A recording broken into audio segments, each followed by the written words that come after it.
Salam dan salam sejahtera untuk kita semua. Perkenalkan, nama saya Sophia Veronica Leobire dengan NIM 859353225 dari Prodi PGSD. Saat ini saya akan mempresentasikan hubungan timbal balik antara filsafat ilmu dan pendidikan. Filsafat ilmu dan pendidikan merupakan dua hal yang saling berkaitan erat. Filsafat ilmu berfungsi sebagai dasar berpikir dan dalam mengembangkan ilmu pendidikan. Sedangkan pendidikan menjadi sarana untuk mengembangkan dan menerapkan hasil pemikiran filsafat ilmu dalam kehidupan nyata. Pertama, filsafat ilmu berperan dalam mengawasi dan memperkuat eksistensi keilmiahan serta nilai-nilai dalam ilmu pendidikan. Pendidikan tidak hanya dipandang sebagai kegiatan yang mengajar dan belajar, tetapi juga sebagai ilmu yang memiliki objek kajian, metode dan tujuan yang jelas. Melalui filsafat ilmu, pendidikan dapat diuji secara rasional dan ilmiah agar tidak berjalan tanpa arah. Filsafat ilmu membantu pendidikan memahami hakikat manusia, tujuan pendidikan, serta memperoleh pengetahuan yang benar. Dengan demikian, pendidikan menjadi lebih sistematis, logis, dan dapat dipertanggungjawabkan secara ilmiah. Selain itu, filsafat ilmu juga menjaga agar pendidikan tetap memiliki nilai moral, etika, dan kemanusiaan sehingga tidak hanya berorientasi pada kecerdasan intelektual, tetapi juga pembentukan karakter. Kedua, pendidikan yang bermakna dan bernilai turut memperkuat perkembangan filsafat ilmu. Pendidikan menjadi media untuk melatih manusia berpikir kritis, efektif, reflektif, dan terbuka terhadap perkembangan ilmu pengetahuan.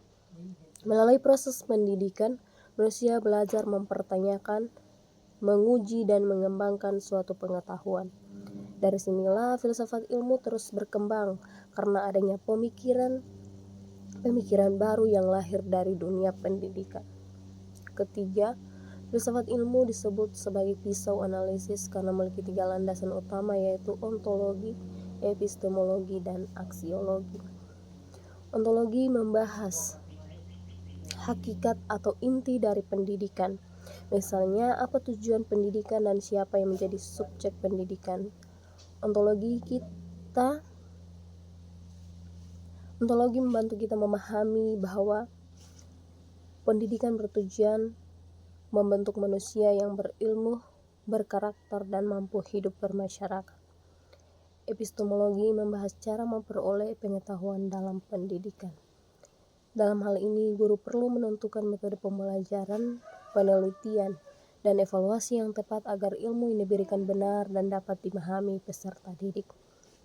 Sedangkan aksiologi membahas nilai dan manfaat pendidikan. Pendidikan harus memberikan manfaat nyata bagi kehidupan serta menanamkan nilai moral, tanggung jawab, dan etika kepada peserta didik. Keempat, penerapan filsafat ilmu dapat dilihat dalam praktik pendidikan. Contohnya pada kurikulum Merdeka yang menekankan pembelajaran berpusat pada peserta didik, pengembangan karakter, kreativitas, dan kemampuan berpikir kritis. Dalam proses pembelajaran, guru juga menerapkan filsafat ilmu ketika memilih metode diskusi, proyek, atau pembelajaran kontekstual agar siswa lebih aktif dan memahami materi secara mendalam. Selain itu, kebijakan pendidikan juga perlu dikaji melalui filsafat ilmu agar tidak hanya mengejar nilai akademik, tetapi juga memperhatikan perkembangan moral dan sosial peserta didik. Kesimpulannya, filsafat ilmu dan pendidikan memiliki hubungan timbal balik yang sangat penting. Filsafat ilmu memberikan dasar pemikiran dan analisis bagi pendidikan, sedangkan pendidikan menjadi sarana berkembangnya ilmu pengetahuan dan pemikiran manusia. Oleh karena itu, keduanya harus berjalan bersama agar pendidikan dapat berkembang secara ilmiah, bermakna dan bermanfaat bagi kehidupan masyarakat. Sekian dan terima kasih.